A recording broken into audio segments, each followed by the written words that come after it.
Si chiama Facciamo Scuola, è un progetto dei consiglieri regionali 5 Stelle. Funziona così: i politici in questione si tagliano una parte di stipendio che devolvono alle scuole.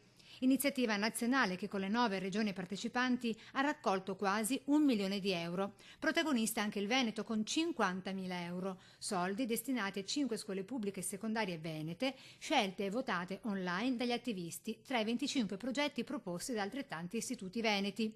Per appunto dei percorsi, dei miglioramenti dei laboratori, delle situazioni che comunque avevano necessità per dei progetti di un confinanziamento, e siamo felici di aver partecipato a questa cosa.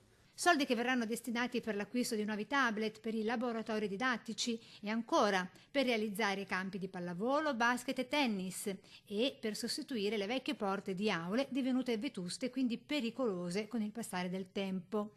Soltanto alcuni dei progetti approvati e che riguardano 4 scuole del Veneziano e una del Trevigiano, quest'ultima a Mogliano Veneto, e le altre a Chioggia, San Donà di Piave e Cintoca Maggiore.